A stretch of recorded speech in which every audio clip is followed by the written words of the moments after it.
22 मार्च 2020, चीन का Yulin city.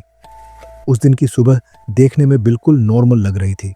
एक शांत सी रिहायशी बिल्डिंग और उसी से कुछ ही दूरी पर लगभग 650 फीट से भी कम यूलिन पीपल्स हॉस्पिटल नंबर 1 मौजूद था। उसी बिल्डिंग की दूसरी मंजिल पर रहने वाली एक नर्स ने नोटिस किया कि उसके घर का सीवेज पाइप जाम हो गया है। उसे लगा ये कोई बड़ी बात नहीं है, ऐसे छोटे मोटे प्रॉब्लम तो रोजमर्रा की जिंदगी में हो ही जाते हैं। उसने अपने बॉयफ्रेंड को कॉल किया जो खुद एक पुलिस ऑफिसर था, ताकि वो आकर देख सके। दोनों साथ में नीचे आए और ड्रेन का ढक्कन खोला, लेकिन जैसे ही ढक्कन खुला एक तेज सड़ी हुई बदबू ऊपर की तरफ उछल पड़ी। बदबू इतनी भयानक थी कि दोनों फौरन पीछे हट गए। जो चीज अंदर दिखाई दी वो किसी भी एंगल से घर का कचरा नहीं लग रही थी। पहली नजर में वो कच्चे मांस के टुकड़ों जैसी दिख रही थी, अजीब तरीके से कटे हुए, बिखरे हुए और गंदे पानी में भीगे हुए। नजारा इतना डरावना था कि वहां पहुंचे मकान मालिक को भी समझ आ गया कि कुछ बहुत गलत है। बिना समय गंवाए पुलिस को सूचना दी गई। जब पुलिस मौके पर पहुंची और ड्रेन की ठीक से जांच शुरू हुई तो मामला और भी ज्यादा भयानक होता चला गया। ये सिर्फ कुछ टुकड़े नहीं थे, ड्रेन के अंदर हजारों छोटे छोटे हिस्से मिले। फॉरेंसिक जांच के बाद कंफर्म किया गया कि ये इंसानी शरीर के टुकड़े थे। कुल मिलाकर 2368 अलग अलग इंसानी टिश्यू के हिस्से सीवेज पाइप से निकाले गए। लेकिन डर की कहानी यहां खत्म नहीं हुई। पूरी बिल्डिंग की तलाशी के दौरान पुलिस तीसरी मंजिल पर एक किराए के कमरे तक पहुंची। कमरे के अंदर एक राइस कुकर रखा हुआ था। जैसे ही उसे खोला गया उसके अंदर इंसानी हड्डियां मिली, साथ ही एक काला प्लास्टिक बैग भी रखा था। उस पल वहां मौजूद हर इंसान सन्न रह गया। कई सालों का एक्सपीरियंस रखने वाले पुलिस ऑफिसर तक अंदर से हिल गए। ये कोई एक्सीडेंट नहीं था और न ही कोई अचानक लिया गया फैसला। कोई इस बिल्डिंग में रह रहा था, कोई इसी जगह खाना बना रहा था और किसी ने बहुत प्लानिंग के साथ एक इंसान के वजूद को खत्म करने की कोशिश की थी, धीरे धीरे, टुकड़े टुकड़े करके। आज हम बात करने जा रहे हैं चीन के इतिहास के सबसे भयानक क्रिमिनल केसों में से एक की। एक ऐसा केस जिसने पूरे देश को हिलाकर रख दिया और इन्वेस्टिगेशन में शामिल हर इंसान को यह सोचने पर मजबूर कर दिया कि कोई इंसान आखिर इतनी हद तक कैसे गिर सकता है।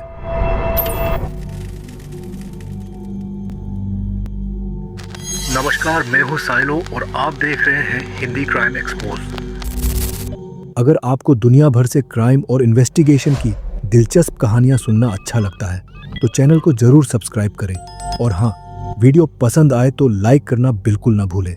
साथ ही बेल आइकन दबा लें ताकि जैसे ही नई वीडियो आए आपको तुरंत नोटिफिकेशन मिल जाए। आपके प्यार और सपोर्ट के लिए दिल से धन्यवाद।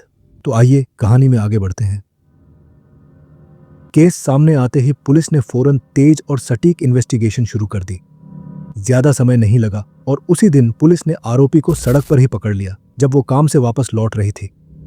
ये वही शख्स थी जो तीसरी मंजिल के उस किराए के कमरे में रहती थी। उसका नाम था ली फेंगपिंग। जब लोगों ने उसे देखा तो किसी को अपनी आंखों पर यकीन नहीं हुआ।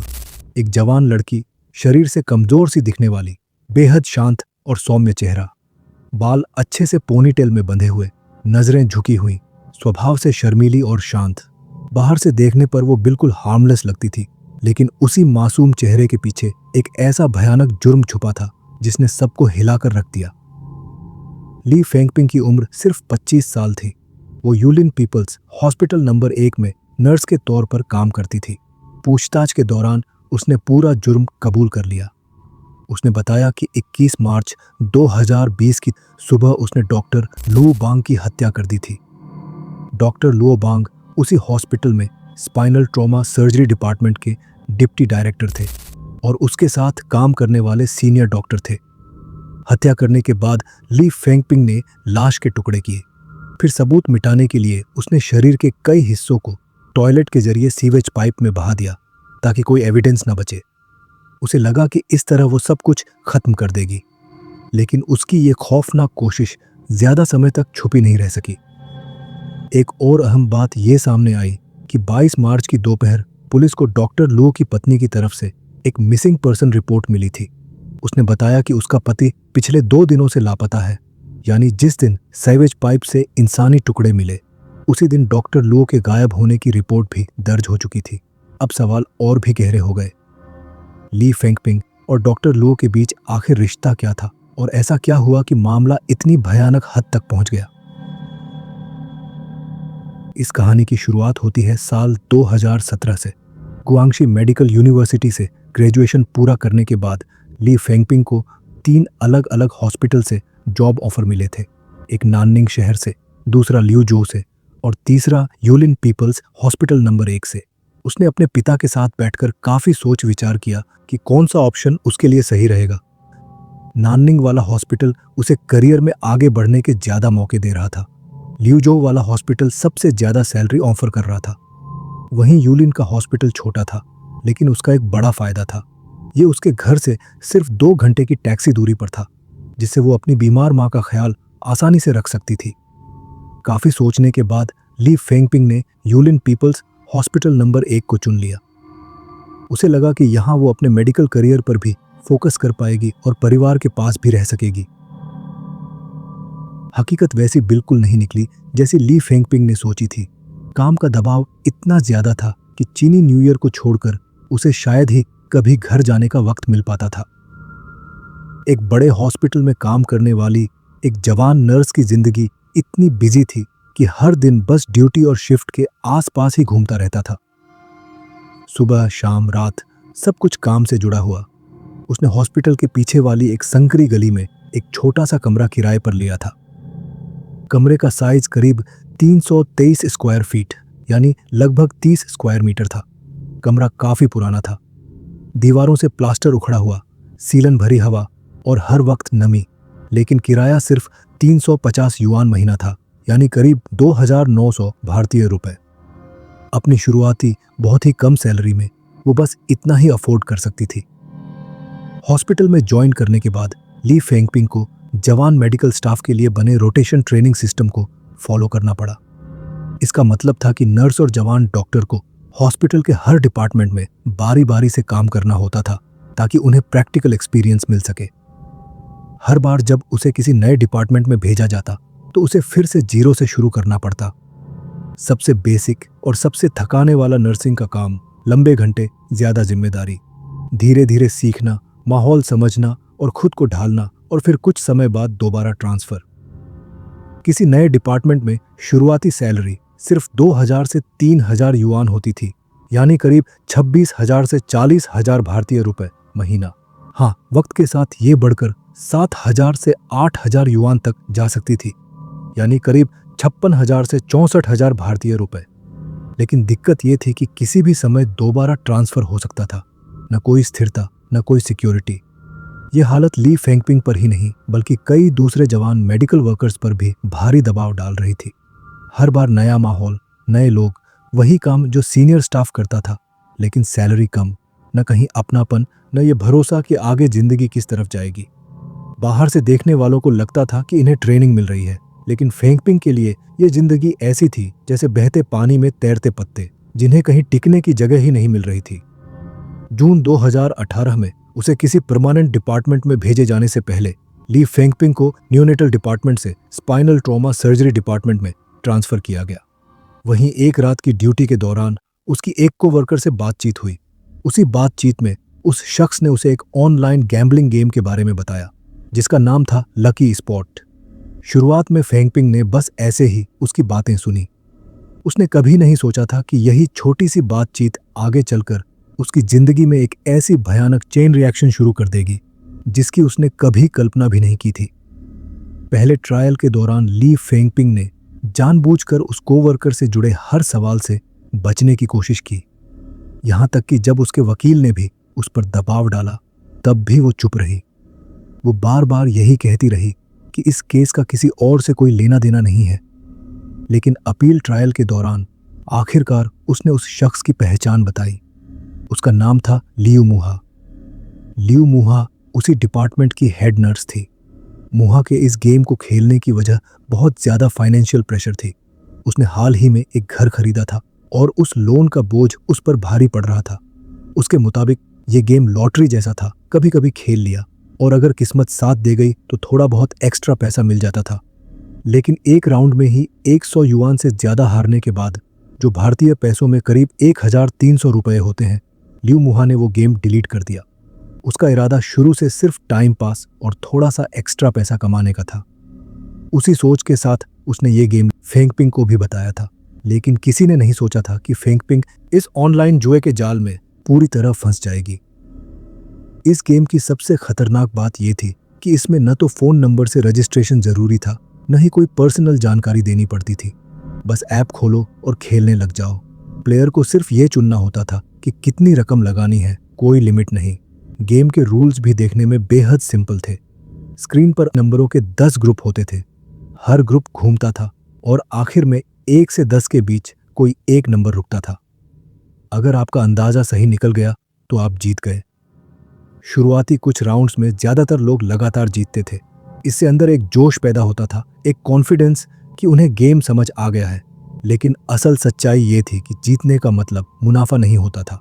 जो पैसा पहले हार चुके होते थे उसे वापस पाने के लिए लगातार कई राउंड जीतने पड़ते थे। ली फेंगपिंग बहुत जल्दी इस गेम में पूरी तरह डूब गई। उसके लिए पैसा अब असली नोट नहीं रहा, बल्कि सिर्फ स्क्रीन पर चलने वाले नंबर बन गए। जितना वो खेलती गई उतना ही ज्यादा पैसा लगाती गई। हालात यहां तक पहुंच गए कि रोज का ट्रांजैक्शन अमाउंट लाखों युआन तक पहुंचने लगा। कई बार ऐसा हुआ कि वो सिर्फ एक ही राउंड में 10,000 युआन से ज्यादा, यानी करीब 1 लाख भारतीय रुपए हार गई। और कई बार ऐसा भी हुआ कि वो सारा खोया हुआ पैसा वापस जीत लेती थी। अपने सबसे लकी दिन में उसने एक बार 1 लाख युआन तक कमा लिए, लगभग 11 से 12 लाख भारतीय रुपए। लेकिन हकीकत ये थी कि ये सारे ऑनलाइन गैम्बलिंग प्लेटफॉर्म अंदर से पूरी तरह कंट्रोल किए जा रहे थे। सब कुछ पहले से सेट था। यहां आखिरी जीत किसी की नहीं होती थी। सिर्फ 1 साल के अंदर ली फेंगपिंग ने अपने 2 बैंक अकाउंट से कुल 3 मिलियन युआन, यानी करीब 3 करोड़ 4 लाख भारतीय रुपए इस गैम्बलिंग प्लेटफॉर्म में ट्रांसफर कर दिए थे। एक ऐसी नर्स के लिए जिसने अभी सिर्फ 2-3 साल पहले ही नौकरी शुरू की थी, ये रकम कल्पना से भी बाहर थी। यहीं से फेंगपिंग ने पैसा उधार लेने का रास्ता चुना। उसे लगा कि अगर थोड़ा और पैसा मिल जाए तो वो अपना सारा डूबा हुआ कैपिटल वापस जीत सकती है। उसने अपने को-वर्कर्स से उधार मांगना शुरू किया, बहाने बनाए, कभी नर्सिंग एग्जाम की तैयारी का, कभी अपनी मां के सर्वाइकल कैंसर के इलाज का। फेंगपिंग स्वभाव से तेज तर्रार और मिलनसार लड़की थी। हॉस्पिटल में उसकी इमेज अच्छी थी और वो सबके साथ घुल मिल कर रहती थी। इसी वजह से लोग उस पर भरोसा कर लेते थे। आमतौर पर वो एक बार में कुछ हजार युआन उधार लेती थी और कभी कभी सैलरी मिलने पर वापस भी कर देती थी। धीरे धीरे कोवर्कर्स का पैसा ही उसके लिए कैपिटल रोटेशन का जरिया बन गया। उधार लेने की आदत बढ़ती चली गई। लेकिन इतना सब करने के बाद भी ली फेंगपिंग का कर्ज कम होने की बजाय और बढ़ता ही चला गया। जुलाई 2019 में ली फेंगपिंग ने बैंक ऑफ चाइना की एक पॉलिसी का फायदा उठाया।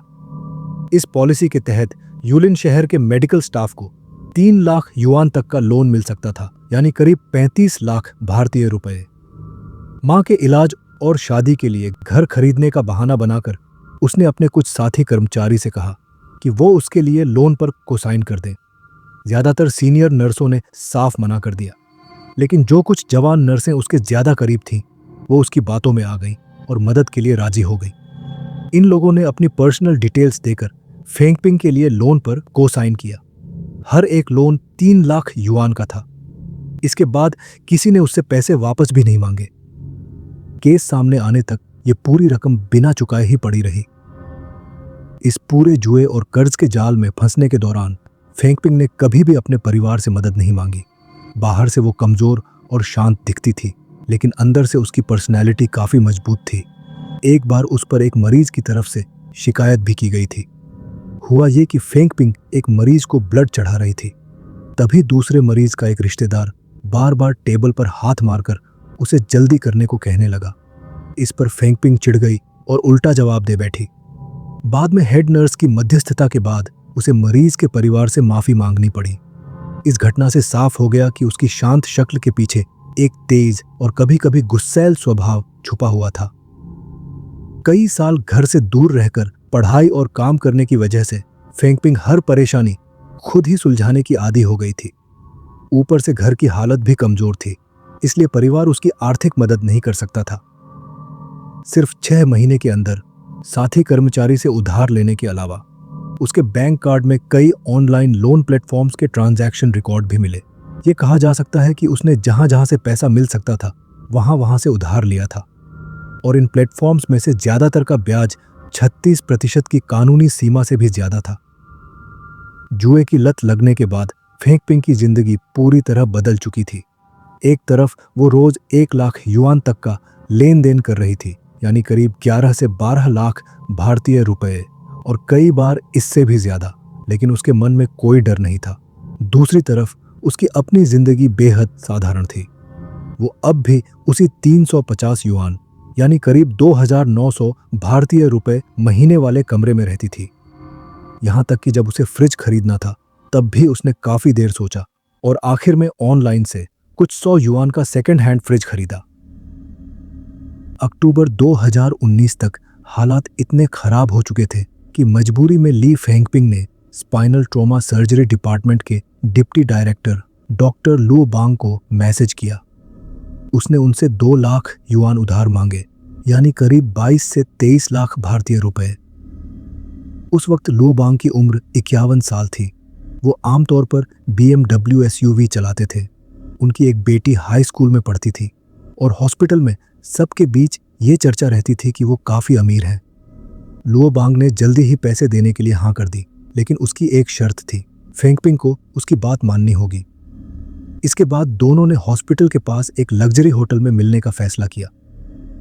फेंगपिंग के बयान के मुताबिक वो दिन उसकी जिंदगी का सबसे अपमानजनक और सबसे दर्दनाक मोड़ था। जैसे ही वो कमरे में दाखिल हुई, उसने देखा कि डॉक्टर लू बांग पहले से ही पूरी तरह कपड़े उतार चुके थे। फेंगपिंग घबरा गई और वहां से निकलने की कोशिश की, लेकिन उसने उसे रोक लिया और उसके साथ जबरदस्ती की। अगले दिन फेंगपिंग के अकाउंट में 50,000 युआन ट्रांसफर हुए, यानी करीब 6 लाख भारतीय रुपए। इसके साथ ही उससे इस रकम की एक IOU भी लिखवाई गई।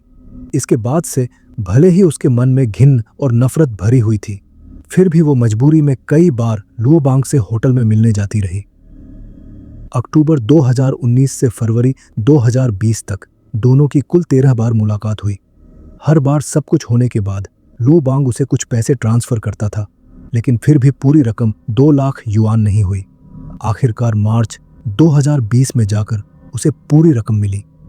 पैसे तो मिल गए, लेकिन उसका दिल गुस्से और नफरत से भरा हुआ था। डॉक्टर लू बांग उसे बार बार धमकाता था कि अगर उसने उसकी बात नहीं मानी तो वो सारी बात बाहर बता देगा और उसे हॉस्पिटल में नौकरी नहीं करने देगा। गांव से आई एक लड़की के लिए जिसने इतनी मेहनत करके ये नौकरी हासिल की थी, ये सब उसके लिए बहुत डरावना था। उसे इस बात का भी डर था कि कहीं उसके परिवार को इसमें घसीट न लिया जाए। बेहद हताश होकर फेंगपिंग के मन में सब कुछ खत्म कर देने का ख्याल आया। 2020 के चीनी न्यू ईयर के बाद फेंगपिंग ने 3 बार बहुत बेवकूफ़ी भरे कदम उठाए। हॉस्पिटल के प्रिस्क्रिप्शन रिकॉर्ड के मुताबिक उसे अक्सर नींद नहीं आती थी और वो दिन में सिर्फ 3 से 4 घंटे ही सो पाती थी। इसी वजह से उसने 100 स्लीपिंग पिल्स की दवा लिखवाई थी। 1 महीने के अंदर उसने 80 स्लीपिंग पिल्स खा ली, लेकिन उल्टी हो जाने की वजह से उसकी जान नहीं गई। दूसरी बार उसने पूरी रात गैस सिलेंडर का वाल्व खोल दिया, लेकिन तब भी कुछ नहीं हुआ। तीसरी बार उसने अपनी पोस्ट का फायदा उठाकर हॉस्पिटल से इंसुलिन की 2 बोतलें ली और खुद को 800 यूनिट इंसुलिन इंजेक्ट कर ली, लेकिन तब भी मौत नहीं आई। मार्च 2020 तक महामारी की वजह से होटल में मिलना मुश्किल हो गया।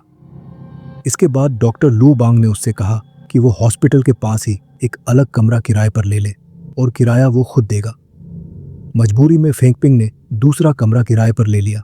20 मार्च की शाम डॉक्टर लू बांग नशे की हालत में उस कमरे पर आया। कमरे में घुसते ही उसने सारे कपड़े उतार दिए और फेंगपिंग से जबरदस्ती की मांग करने लगा। उस वक्त फेंगपिंग मोबाइल पर गेम खेल रही थी और उसका कोई ध्यान नहीं देना चाहती थी। उसने कहा कि उसने अभी खाना भी नहीं खाया है और फिर नहाने का बहाना बनाकर उसे टालने की कोशिश की। इस पर डॉक्टर लू बांग गालियां देने लगा। वो शिकायत करने लगा कि वो उसे गले भी नहीं लगाने देती, किस भी नहीं करने देती और सोते वक्त भी पूरे कपड़े पहनकर रहती है। वो फिर से वही पुरानी धमकी देने लगा कि अगर उसने बात नहीं मानी तो उसकी नौकरी चली जाएगी। कुछ देर गाली गलौज करने के बाद नशे की हालत में डॉक्टर लू बांग धीरे धीरे सो गया। उसकी खर्राटों की आवाज सुनकर फेंगपिंग बेड के पास बैठ गई। उसके दिमाग में एक एक करके वो सारी बेइज्जतियां घूमने लगी जो उसने झेली थी। डॉक्टर लुओ बांग के लिए उसके दिल में नफरत भर गई। उसके अंदर का गुस्सा धीरे धीरे और ज्यादा तेज होता चला गया। उसने फौरन अपना फोन उठाया और सर्च किया कि अगर किसी से बेहद नफरत हो तो क्या किया जाए। कई सर्च रिजल्ट्स के बीच उसकी नज़र एक लाइन पर पड़ी, उसे दुनिया से गायब कर दो। इसके बाद उसने फिर सर्च किया कि एक कमज़ोर इंसान खुद से ज़्यादा ताकतवर इंसान को कैसे मार सकता है। आखिरकार उसने फैसला किया कि वो कंप्यूटर की केबल से गला घोंट देगी। रात के करीब 1 बजे फेंगपिंग ने पास पड़ी कंप्यूटर केबल उठाई, उसे डॉक्टर लुओ बांग की गर्दन में लपेटा और पूरी ताकत से खींच दिया। डॉक्टर लुओ बांग झटके से जाग गया और पूरी ताकत से विरोध करने लगा। दोनों की जोरदार हाथापाई हुई और वो फर्श पर गिर पड़े, लेकिन फेंगपिंग ने केबल को एक पल के लिए भी ढीला नहीं छोड़ा। कुछ ही मिनटों बाद डॉक्टर लुओ बांग ने हिलना डुलना बंद कर दिया। फेंगपिंग ने उसकी गर्दन की नब्ज टटोली, कोई धड़कन नहीं थी। उसने घबराहट में आकर सीपीआर देने की कोशिश की, लेकिन डॉक्टर लुओ बांग की तरफ से कोई रिएक्शन नहीं आया। अब फेंगपिंग को पूरा यकीन हो गया कि वो मर चुका है। इसके बाद उसने डॉक्टर लुओ बांग की उंगली से उसका फोन अनलॉक किया और उसके अली पे अकाउंट से 98,000 युआन ट्रांसफर कर लिए, यानी करीब 8 लाख भारतीय रुपए। लेकिन कुछ ही सेकंड में ये रकम ऑनलाइन लोन प्लेटफॉर्म्स ने अपने आप काट ली। आखिर में उसके अकाउंट में सिर्फ 900 युआन बचे, लगभग 10 से 11,000 भारतीय रुपए। डर और घबराहट की हालत में फिर भी कोई रास्ता खोजने की कोशिश करते हुए फेंगपिंग ने कई तरीके आजमाए। उसने डॉक्टर लुओ बांग की फोटो खींची, उसकी बैंक कार्ड की तस्वीर ली और उसकी आईडी कार्ड की भी फोटो ली, ताकि इन जानकारियों से कहीं से लोन ले सके। लेकिन हर जगह रियल पर्सन आइडेंटिटी वेरिफिकेशन जरूरी था, इसलिए उसकी कोशिशें नाकाम रहीं। सुबह होने से पहले के उन घंटों में वो लगातार फोन पर सर्च करती रही। लाश को पूरी तरह कैसे ठिकाने लगाया जाए, कार्ड कैसे चोरी किए जाए, गाड़ी का मालिकाना हक कैसे ट्रांसफर किया जाए, हेल्थ इंश्योरेंस से जुड़ी जानकारी वगैरह। 21 मार्च की सुबह 8 बजे इतनी भयानक वारदात को अंजाम देने के कुछ ही घंटों बाद ली फेंगपिंग के चेहरे पर न कोई घबराहट थी, न भागने की कोई कोशिश। वो शांति से उठी, ठीक से कपड़े पहने, अपना कर्मचारी आईडी कार्ड लिया और ऐसे हॉस्पिटल चली गई जैसे कुछ हुआ ही ना हो। पूरा दिन उसने नॉर्मल तरीके से काम किया, सहकर्मियों से बातें की, मरीज देखे, ड्यूटी निभाई, सब कुछ बिल्कुल सामान्य था। शाम 6 बजे ड्यूटी खत्म होने के बाद जब वो अपने किराए के कमरे में लौटी, तब जाकर उसने डॉक्टर लुओ बांग की बॉडी को ठिकाने लगाने की तैयारी शुरू की। बाद में अपने वकील से बातचीत में फेंगपिंग ने बताया कि उसने ऐसा इसीलिए किया क्योंकि उसे डर था कि लाश सड़ने लगेगी, बैक्टीरिया फैलेंगे, बदबू आएगी और मामला खुल जाएगा। इसलिए वो जल्दी सब निपटाना चाहती थी। रात 8 बजे से लेकर अगले दिन शाम 5 बजे तक फेंगपिंग ने 20 घंटे से ज्यादा समय में डॉक्टर लुओ बांग की बॉडी के 2000 से भी ज्यादा टुकड़े कर दिए। जिस तरीके से उसने ये सब किया वो इतना भयानक था कि उसके बारे में सोचना भी मुश्किल है। जुर्म करने के बाद पूरे समय ली फेंगपिंग के अंदर एक डरावनी शांति बनी रही। वो अपने पुराने किराए के कमरे पर गई, वहां से कपड़े उठाए और खून से सने सफेद जूते फेंक दिए ताकि किसी तरह का कोई निशान न बचे। फेंगपिंग यहीं नहीं रुकी, वो डॉक्टर लुओ बांग की कार की तरफ गई और उसके साइन किए हुए लोन के कागज ढूंढने लगी, लेकिन सारी कोशिशें बेकार रहीं। वो कागज उसके ऑफिस के कैबिनेट में रखे हुए थे। बाद में केस की इन्वेस्टिगेशन में स्पाइनल ट्रॉमा सर्जरी डिपार्टमेंट की नर्सों ने सारे लोन के कागज खोज निकाले। जुर्म को छुपाने की कोशिश में फेंगपिंग ने डॉक्टर लुओ बांग का फोन इस्तेमाल करके उसकी पत्नी को मैसेज भेजा ताकि उन्हें गुमराह किया जा सके। जब उसकी पत्नी ने चिंता में पूछा कि उसका पति कई दिनों से घर क्यों नहीं आया, तो फेंगपिंग ने उसकी जगह जवाब दिया कि वो दूसरी प्रांत में सर्जरी कर रहा था और पिछली रात शराब पीने की वजह से फोन का जवाब नहीं दे सका। 22 मार्च की शाम कई दिन तक पति घर न लौटने की वजह से डॉक्टर लुओ बांग की पत्नी बेचैन हो गई और हॉस्पिटल में पहली सुनवाई के बाद फेंगपिंग को हत्या और चोरी के आरोप में मौत की सजा सुनाई गई। फेंगपिंग के पिता मिस्टर ली ये सुनते ही बेहोश हो गए। बाद में उन्होंने अपील की। वो समझ ही नहीं पा रहे थे कि उनकी बेटी ने ऐसा क्यों किया। वो बस हताशा में बड़बड़ाते रहे। तो आखिर ली फेंगपिंग कौन थी? वो 1995 में वाजिया गांव, बोबाई काउंटी, गुआंगक्सी प्रांत में पैदा हुई थी, एक बेहद गरीब ग्रामीण परिवार में। कई परिवारों के घर 2 या 3 मंजिला थे, लेकिन फेंगपिंग का घर सिर्फ 1 मंजिला, टाइल की छत वाला पुराना और साधारण घर था। ली फेंगपिंग परिवार की सबसे बड़ी संतान थी। उसके 2 छोटी बहनें और एक छोटा भाई थे। उसकी मां को यूटेरिन फाइब्रॉइड्स थे, स्वास्थ्य कमजोर था और काम करने में असमर्थ थी, जबकि उसके पिता छोटे मोटे काम करके 4 बच्चों का पेट पालते थे। फेंगपिंग का परिवार कई सालों से गरीब वर्ग में था। अगर ये भयानक घटनाएं नहीं हुई होती तो ली फेंगपिंग की जिंदगी शायद एक प्रेरणादायक कहानी बन जाती। एक गरीब ग्रामीण लड़की जिसने कठिनाइयों को पार कर बड़े हॉस्पिटल में नर्स बनने का सपना पूरा किया। मिस्टर ली फेंगपिंग के पिता मानते थे कि शिक्षा से किस्मत बदली जा सकती है। उन्होंने खुद काउंटी के स्कूल जूनियर हाई का एंट्रेंस एग्जाम पास किया था, लेकिन गरीबी के कारण सिर्फ 1 साल पढ़ पाए और फिर पढ़ाई छोड़नी पड़ी। इसलिए उन्होंने अपने जीवन का मकसद बना लिया कि उनके बच्चे अच्छी पढ़ाई जरूर करें। कठिन परिस्थितियों के बावजूद उनके चारों बच्चे स्कूल गए। फेंगपिंग के अलावा दूसरी बेटी ने भी गुआंगक्सी में टीचर ट्रेनिंग स्कूल का एंट्रेंस एग्जाम पास किया।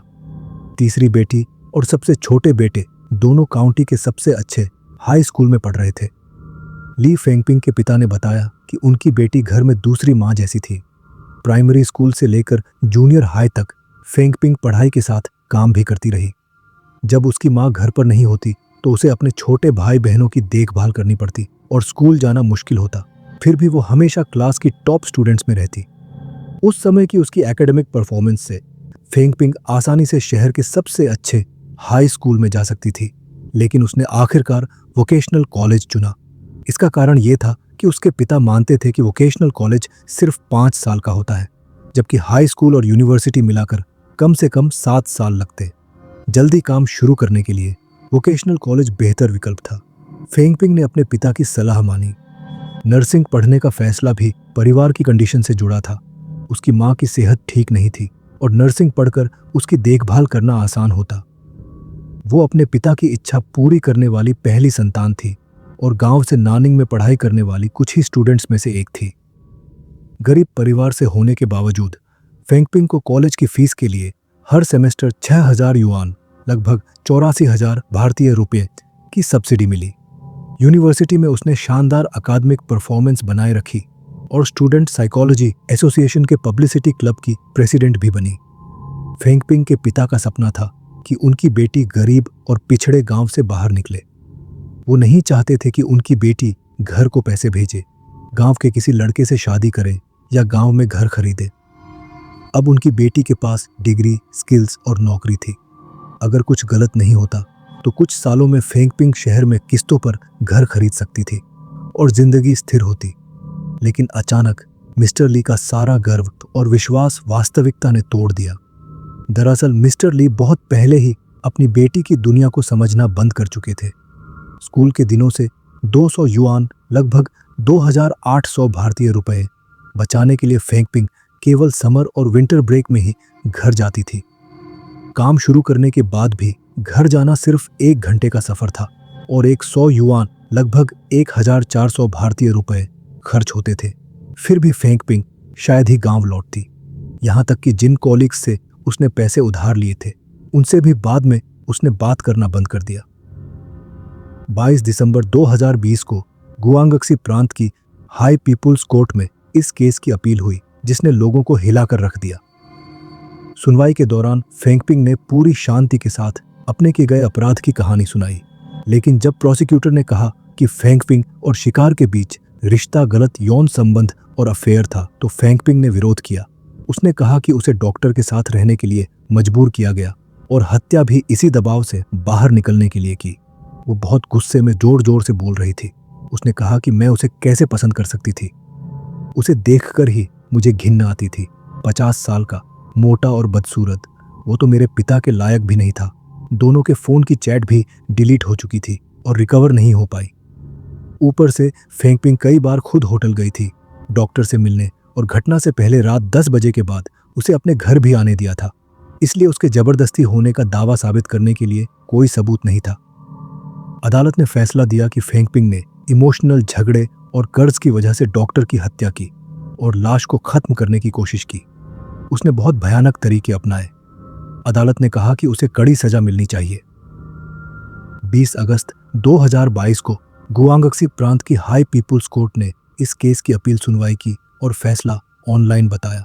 अदालत ने अपील खारिज कर दी। पहली सुनवाई की मौत की सजा बरकरार रखी और इसे सुप्रीम कोर्ट को मंजूरी के लिए भेजा।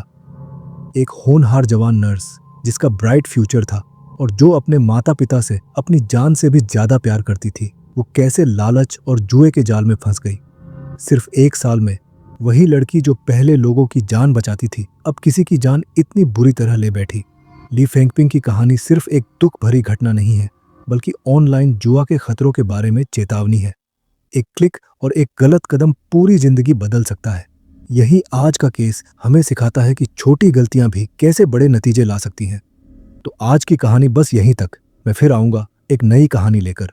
तब तक के लिए अपना ख्याल रखें। नमस्कार।